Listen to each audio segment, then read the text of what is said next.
The best parts about this movie is when we get to see all 4 of the Ghostbusters interact and bounce off of one another. Made for some really fun scenes. We got Bill Murray's Venkman, we got Dan Aykroyd's Stance, the guy who played Spangler, and I don't remember the other guy's name, but I know his first name is Winston. I forgot. He had a name that I couldn't pronounce because it was very long.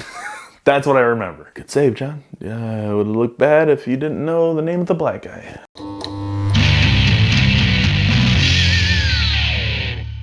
What's up, everybody? Welcome back to the HEZ Project, and we're going to continue on our event of HEZ-WEEN, talking about Halloween horror-related movies, and today we're talking about Ghostbusters 1984. I just rewatched it the other day on 4K, and this is probably the second time I've seen the movie all the way through. I didn't really remember it from the first time. I saw this like years ago, so I had to pop it back in, and it was a fun time. Like, I forgot how fun this movie is and why Ghostbusters are still kind of loved today. The film has such an odd premise to me, but it does work, don't get me wrong. It's just, for the 1980s, that's very obscure, and still, even to this day, the idea of 4 grown men busting ghosts is kind of funny to me. They actually play it off kind of comedic sometimes. Like, it is very easy for this premise to go down a dark route of a dark film, a dark and dour movie, but you have the people like Dan Aykroyd and Bill Murray who just light up the screen every time they're on it.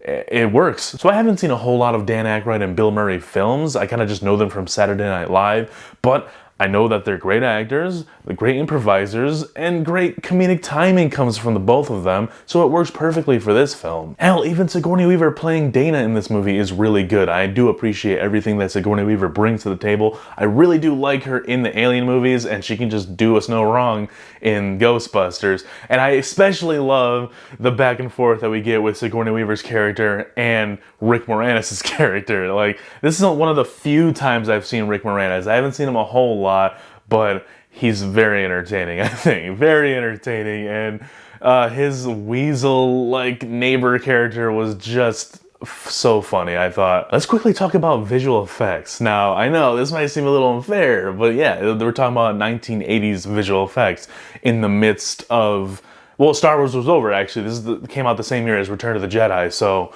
that stuff didn't look too terrible, but again, that's a little more visual effects heavy. There's a lot more stuff going on in Star Wars, but in here, you got, you know, the beams coming out of whatever they're called, the ghost lasers. Yeah, there you go. So you got that, you got a couple of ghosts here and there. It's not an effect-heavy movie, but when they have to put something on the screen, it's not terrible to look at. It really isn't. The green ghost, I forgot what it was called, like the short, fat glob that you see like 2 times in the movie. He's a little weird to look at, but other than that, I think everything else is done pretty well. Oh, I'm remembering something now, actually. There was these gargoyles that came to life that were sitting on top of Dana's apartment building, and they crashed Rick Moranis' character's party. And when they were just standing there looking at everybody, yeah, they were real. They were like animatronics or something. But the second they started to charge at somebody, it just cut to this really poor looking CG shot of just, it didn't look like what it did seconds ago. It looked like it was a different light casted on it, and it was just moving at the speed of light, like it wasn't even moving that way a second ago. It was jarring, to say the least, but you can forgive it because that was really the only bad thing about it, and that only lasted a couple of times. Let's talk about the score real quick. It's got a great score, let me tell you that. The main theme is so damn catchy. Hearing it one more time, like 2-3 times during the movie for 5 minutes at a time, it's now stuck in my head, and it's gonna be stuck in my head till the end of time. I believe the song was by Ray Parker. I think that's the name. I apologize if it's not. I could have sworn that's what it said in the credits, but yeah, great catchy theme, dude. It fits the vibe of the film. Just fun action, but also with an underlining tone of horror in it with all the gargoyles and whatnot. Like, there were some creepy scenes in this movie, dude. Let me tell you that. When the gargoyles first came alive and took Dana hostage so they can kind of put a ghost inside her or something. That scene was creepy as hell. It really was. And if I ever saw that as a kid, like young kid, that would have been a little unsettling. So in a nutshell, this is why I think Ghostbusters is still a really great movie today, and it's better than some movies that we still get today. It's just got this really dark undertone that can easily be just morphed into this dark film because everything has to be dark because of the Dark Knight.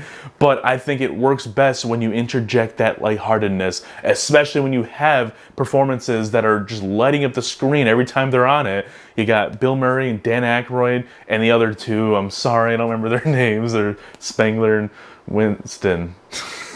I know Winston's last name starts with a Z. It's like Zed and then it just goes somewhere else. Yeah, Venkman, Stan Spengler, and Lord Zed. There you go. This film was directed by Ivan Reitman and he did a really great job with it. I think his movie is standing the test of time and is going head to head with other ensemble films.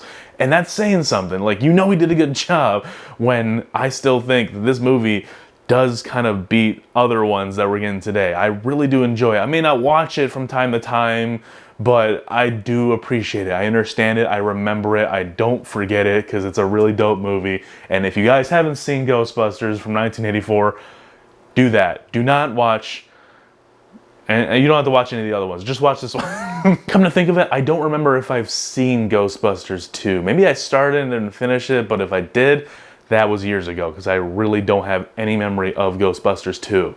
And I really wish I didn't have any memories of Ghostbusters 2016. We're going to be doing 2 and 2016 in the lead up to Ghostbusters Afterlife. I believe that's coming out November 19th. So thank you guys for joining me on this review of the 1984 Ghostbusters. If you'd like to hear my thoughts on the second film, the contrived 2016 film, and the new one that's coming out, Ghostbusters Afterlife, starring Paul Rudd and the one kid from Stranger Things, hit that like button, subscribe to the channel if you're new. Be sure to stick around, guys, because I got a bunch of content coming your way. We still got a couple more movies left of the HEZ-WEEN event, and we already did Halloween, and now we're doing Halloween Kills. So there's a lot of fun coming to the channel. You might want to stick around because there's always more to come.